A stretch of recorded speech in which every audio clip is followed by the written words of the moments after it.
So guys अब चाहिँ बेला भइसक्यो हैन स्यालेरी रिभिल गर्ने है। चाहिँ लास्ट विकमा कति जति पैसा आएको छ तपाईँ हेर्न सक्नुहुन्छ 20 को नोट र म चाहिँ तपाईहरुलाई काउन्ट गरेर देखाउँछु। 1 2 3 4 5 6 7 8 9 10 11 12। Hey guys welcome back to my another blog. I hope तपाईहरु सबैजना एकदमै सन्चै हुनुहुन्छ होला।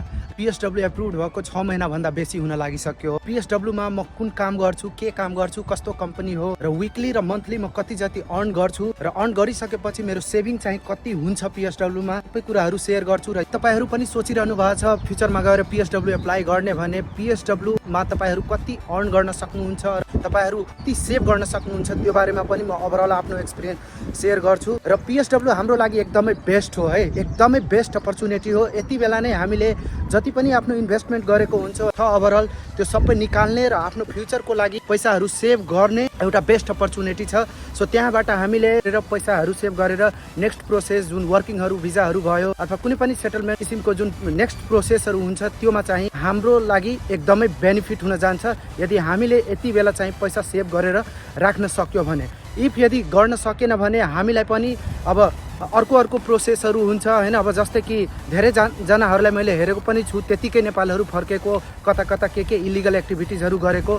सो त्यस्तो चाहिँ गर्न नपरो। पीएसडब्ल्यू लाई राम्रोसँग कसरी युटिलाइज गर्ने सो त्यही बारेमा पनि म डिस्कस गर्छु। र च्यानलमा यदि नयाँ हुनुहुन्छ भने च्यानललाई पनि सब्स्क्राइब गर्नु, सपोर्ट गर्नु हैन। र भिडियो चाहिँ मेक स्योर गर्नु अन्तिमसम्म हेर्नु। आजको भिडियो चाहिँ तपाईहरुको लागि एकदमै युजफुल हुन जान्छ। So let's start our blog है गाइस। सो बाकी ब्लग चाहिँ हामी आफ्नो गाडीमा सुट गर्दै छौ है। सो भिडियो चाहिँ अन्तिमसम्म नै हेर्नु। जुन ठाउँमा म काम गरिरहेको छु त्यो चाहिँ पहिलाकै ठाउँ हो। जुन यदि तपाईहरु पहिलाको जुन मेरो ब्लगहरु हेर्नु भएको होला भने तपाईहरुलाई याद होला म काम गर्ने भनेको चाहिँ वेयर हाउस हो। हामी चाहिँ त्यहाँ बनाउने भनेको फुडहरु हो। जति पनि यता ग्रोसरी शपहरु, ठुलो रिटेल शपहरु हुन्छ त्योहरुमा हामीले चाहिँ फुडहरु पठाउने गर्छौं त्यहाँ बनाएर। र मेरो काम चाहिँ क्वालिटी एसिस्टेन्टको छ। क्वालिटी एसिस्टेन्टको काम जति पनि फुडहरु बन्छ त्यहाँ त्यो चाहिँ मेक स्योर गर्नुपर्छ त्यसको डेटहरु ठीक छ कि छैन, त्यो सेफ चाहिँ हुन्छ कि हुँदैन, मार्केटमा गएपछि मान्छेले खानलाई मिल्छ कि मिल्दैन, अब प्रोड्युस गर्ने बेलामा त्यसको सिलिङहरु सबै ठीक छ कि नै, भित्र CO2 O2 ग्यासहरु जति पनि हुन्छ सबै हामीले चेक गरेर मेक स्योर गर्नुपर्छ। र यदि सेफ टु इट छ भने मात्र हामीले प्रोड्युस गर्न मिल्छ र बल्ल चाहिँ हामीले मार्केटतिर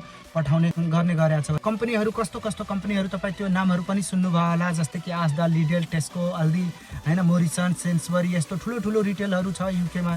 त्यो सबैतिर जान्छ मान्छेहरुले, त्यहाँबाट शपिङ गर्छ आफ्नो डेली लाइफको लागि। र विकली म किन देखाइरहेको छु किनभने मेरो पैसा आउने भनेको विकली नै हो। सो गाइज अब चाहिँ बेला भइसक्यो हैन स्यालेरी रिभिल गर्ने है। सो अब स्यालेरी हेर्नुस् मेरो चाहिँ लास्ट विकमा कति जति पैसा आएको छ है त।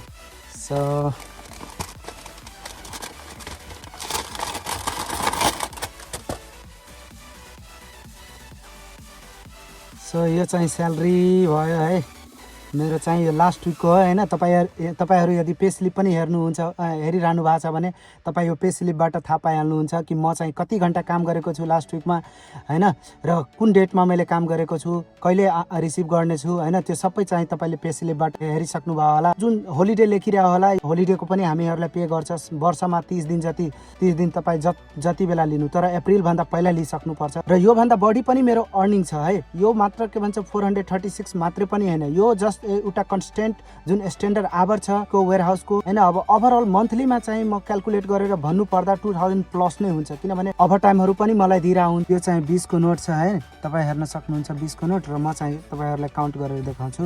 1 2 3 4 5 6 7 8 9 10 11 12 13 14 15 16 17 18 19 र यो 10 को नोट भइहाल्यो। सो 2 र 20 20 टाइम्स 20 गर्दा 400 भयो हैन। त्यसपछि 1 2 3 30 पाउन्ड 1 5 35। कुनै पनि स्टुडेन्टहरुले यदि पीएसडब्ल्यू मा हुन्छ डिपेन्ड पर्छ कति तपाईले काम गर्दै हुनुहुन्छ। यदि तपाई 10-12 आवरको शिफ्ट छ भने नर्मली पनि तपाई 500 भन्दा बेसी नै कमाउनु हुन्छ। त्यो ढुक्क हुनु 450 मात्र म देखाउँदा हैन तपाईलाई कम्ती पनि लाग्न सक्छ होला किनभने म आफू पनि मोर देन 500 कमाइरहेको। डिपेन्ड पर्छ कति घण्टा काम गर्दै हुनुहुन्छ र तपाई यताबाट कति सेभिङ गर्न सक्नुहुन्छ त्योमा मेन चाहिँ डिपेन्ड पर्छ है। र तपाईले अब आफूले अब बुझ्नु पर्छ तपाईको प्रायोरिटी केमा छ, त्यो अनुसारले तपाई सेभिङ गर्नु हैन र आफूसँग फ्युचरको लागि बचाउनु। युके मा चाहिँ यति छिटो समय बितिरहेछ, इमेजिन पनि गर्न सकिरहेको छैन। PSW भएको बेलामा एकदमै सेभ गर्नु होला हैन, सकेसम्म बढी खर्च नगरेर, किनभने यदि अहिलेको बेलामा हामीले पैसा सेभ